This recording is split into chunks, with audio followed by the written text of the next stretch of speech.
Hello everyone, welcome to digital GS academy. तो friends, आज हम लोग बात करेंगे कक्षा 6 का एनसीईआरटी बुक्स है जो हिस्ट्री का है। ठीक है, हिस्ट्री का बात करेंगे और इसका चैप्टर का नाम है क्या, कब और कैसे। ये सीटेट का सेकेंड पेपर, सीटेट का क्या होता है सेकेंड पेपर यानी एसएसटी, इसका तैयारी इस चैनल से हो रहा है और आप लोगों को एकदम पूरी डिटेल में, और ये क्या बोलते हैं पूरी जीरो से होगा, एकदम पूरी जीरो से होगा, जो कि आज 6 क्लास के इतिहास है। इसे हम लोग देखेंगे थ्योरी, उसके बाद हम लोग क्वेश्चन आंसर भी देखेंगे, लेकिन सबसे पहले हम लोग थ्योरी देखेंगे और पूरी तरह से थ्योरी को हम लोग पढ़ जाएंगे। कुछ ज़रूरी नहीं कि बुक से ही पढ़ना है, ये नोट्स टाइप में है, आप लोग पढ़ सकते हैं। जो चीज़ पूछा जाता है वही चीज़ यहाँ पर मेंशन किया गया है। तो चलिए स्टार्ट करते हैं। स्टार्ट करने से पहले चैनल को सब्सक्राइब कर लीजिए, ऐसा वीडियो हमेशा मिलते रहेगा। और फिर ये वीडियो पूरा कंप्लीट भी कराया जाएगा, आधा पढ़ा करके छोड़ा नहीं जाएगा, ये पूरा कंप्लीट कराया जाएगा। ये हिस्ट्री का स्टार्ट हो रहा है, उसके बाद हिस्ट्री खत्म होने के बाद ज्योग्राफी होगा, पॉलिटिकल होगा और फिर PYQ भी होगा। इसमें क्या होगा, तो PYQ भी होगा इसमें। ठीक है, तो आप लोगों को तैयारी बहुत ही अच्छी हो जाएगी। तो चलिए स्टार्ट करते हैं, और स्टार्ट करने से पहले चैनल को सब्सक्राइब कर लीजिए। ठीक है, तो ये पहला चैप्टर है 6 क्लास की। तो लोग कहाँ रहते हैं, कहाँ लोग रहते थे या रहते थे, उसको हम लोग देखते हैं। तो नर्मदा नदी, ये कहाँ है नर्मदा नदी, तो मध्य प्रदेश में, मध्य प्रदेश से होकर के गुजरती है। ठीक है, ये मध्य प्रदेश में कई लाख वर्ष पहले से लोग यहाँ रह रहे थे। वह कुशल संग्राहक थे। भोजन के लिए ये किस चीज़ पर निर्भर रहते थे, तो जड़, फलों, जंगलों के उत्पादों पर निर्भर थे। अब जानवरों को ये क्या करते थे, शिकार करते थे। जानवर को क्या करते थे, तो शिकार करते थे।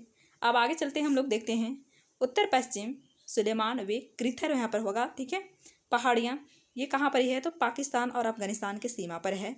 ठीक है, अब यहाँ पर क्या चीज़ मिला है, चलिए देखते हैं। इस स्थान पर 8000 वर्ष पूर्व स्त्री पुरुषों ने सबसे पहले गेहूं और जौ के, यहाँ पर जौ होगा, जौ फसलों का अपनाया या उगाया या आरंभ किया। ये सब एक ही है, किया। और भेड़ बकरी गाय बैल को पालतू बनाया। भेड़ बकरी गाय बैल को पालतू बनाया। अगर बोला जाएगा कि सबसे पहले मनुष्य ने किस चीज़ के पालतू बनाया था, तो कुत्ता को बोलिएगा। किस चीज़ को बनाया था, तो कुत्ता को। ठीक है, ये कुत्ता को बनाया था। और ये लोग कहाँ रहते थे, तो गांव में रहते थे। याद रखेंगे दोस्तों, ये लोग कहाँ रहते थे, तो गांव में रहते थे।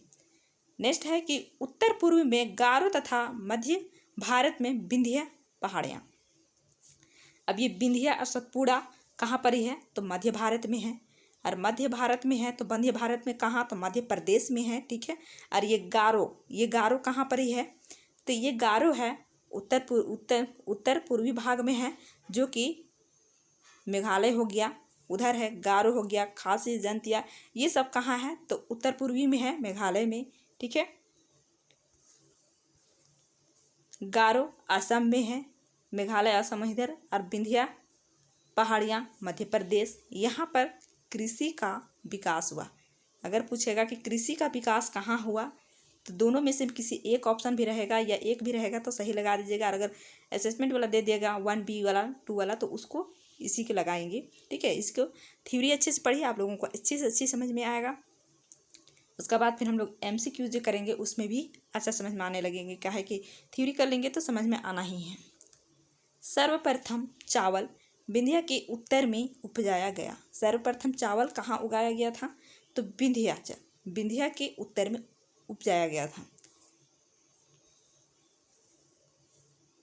सिंध व सहायक नदी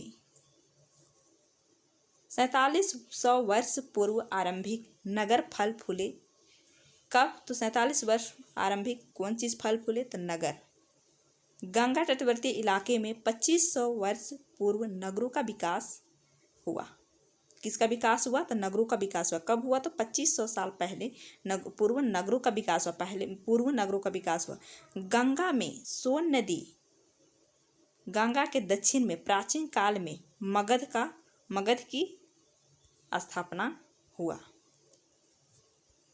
अब देश का नाम चलिए देखते हैं। ठीक है, देश का नाम इंडिया। शब्द इंडस से निकला है। इंडिया शब्द कहाँ से निकला है? तो इंडस से निकला है, जिसे संस्कृत में सिंधु कहा जाता है। ईरान और यूनान वासियों ने सिंधु को हिंदोस अथवा इंडोस कहा और इस नदी के पूर्व के भूमि प्रदेश को इंडिया कहा।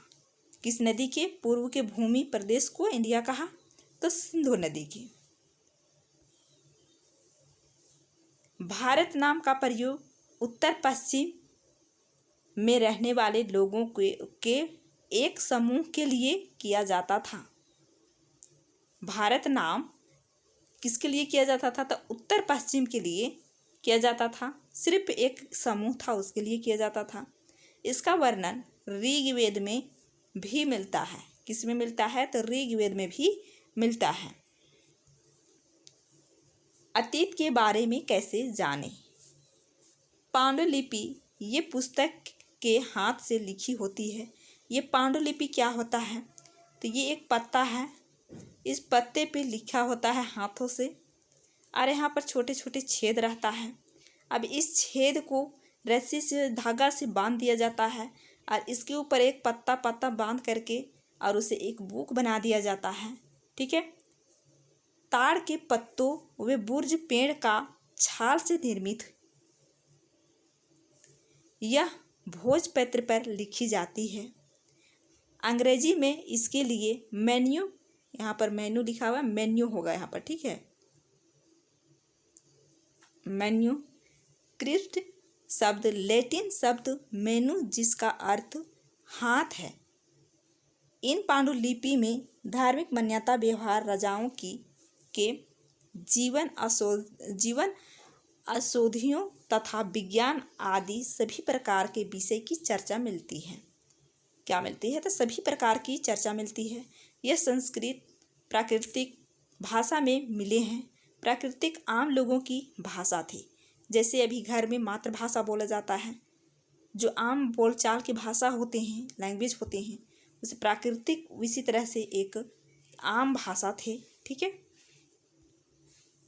अभिलेख अतीत के बारे में जानने का एक और महत्वपूर्ण स्रोत अभिलेख है। मतलब अतीत के बारे में और जानने का एक क्या है? तो ये अभिलेख है। ये कठोर सतह पर उत्कीर्ण किए जाते हैं। जैसे मान के चलिए बहुत बड़ा पत्थर है, उसमें लिखा जाता है और उस लिखा हुआ पानी आने के बाद भी वो मिटता नहीं है, वो बहुत दिन तक रहता है। तो इससे भी पता चलता है अतीत के बारे में, उससे भी हम लोग जान सकते हैं। पुरातत्वविद, अब इसके बारे में भी चलिए जानते हैं। वे व्यक्ति जो अतीत के बनी वस्तुओं का अध्ययन या अध्यापन करते हैं, जैसे पत्थर व ईंट से बनी इमारतें व अवशेष, चित्र, मूर्तियाँ इत्यादि। यहाँ तक समझ में आ गया। इतिहासकार, अब इतिहासकार किसे कहते हैं? तो इतिहासकार कहते हैं जो लोग अतीत का अध्ययन करते हैं। जो क्या करते हैं? अतीत का अध्ययन करते हैं, वो इतिहासकार कहलाते हैं। तिथियों का अर्थ। बीसी, बीसी का फुल फॉर्म क्या होता है? तो बी फॉर क्राइस्ट, ईसवी पूर्व, मतलब ये ईसा मसीह के जन्म से पहले का है, इसे बीसी कहा जाता है। एडी, एडी का फुल फॉर्म होता है एनो डोमिनी, ईसवी क्या होता है? ईसवी। इसका ईसा मसीह के जन्म के बाद, इसका क्या होगा? तो ईसा मसीह के जन्म के बाद का है ये ईडी। थोड़ा सा इसको समझने की कोशिश कीजिए। जैसे एक लकीर है, अब यहाँ से इसे दो हिस्सों में बांट दीजिए और ये मान के चलिए ये क्या है? तो 300 है। लेकिन अगर ये इधर जाएगा तो इधर का मान लीजिए एडी और इधर का मान लीजिए बीसी। लेकिन अगर ये इधर आएगा तो ये 300 के जगह में फिर ये कितना हो जाएगा? तो ये हो जाएगा 299।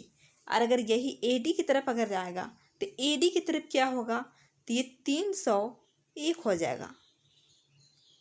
ये क्या हो जाएगा? तो ये 301 हो जाएगा। क्या हो जाएगा? 301 हो जाएगा। लेकिन इधर 299, मतलब इधर घट जाएगा और इधर बढ़ जाएगा। ठीक है। यहाँ तक समझ में आ गया। कृषि का आरंभ 8000 वर्ष पूर्व हुआ। सिंधु सभ्यता के प्रथम नगर 47 वर्ष पूर्व हुआ। गंगा घाटी के नगर मगध की स्थापना 25 वर्ष पूर्व हुआ। यहाँ पर 25 वर्ष होगा, ठीक है। तो आज से ये चैप्टर स्टार्ट है, हिस्ट्री का, एनसीईआरटी का ये सीरीज है जो स्टार्ट है, और ये हमेशा भी चलते रहेगा जब तक खत्म नहीं हो जाता है। पॉलिटिकल, हिस्ट्री और ज्योग्राफी, इन तीनों सब्जेक्ट का इसी तरह से आप लोगों के पास लेकर के आती रहूँगी। फिर बाद में हम लोग PYQ भी करेंगे, बीच बीच में हम लोग PYQ भी करते रहेंगे, ताकि आप लोगों को क्या हो जाएगा, पढ़ने में मन भी लगेगा और प्रैक्टिस कैसा हो रहा है वो भी पता चल जाएगा। तो आज का वीडियो में इतना ही। वीडियो देखने के लिए थैंक यू।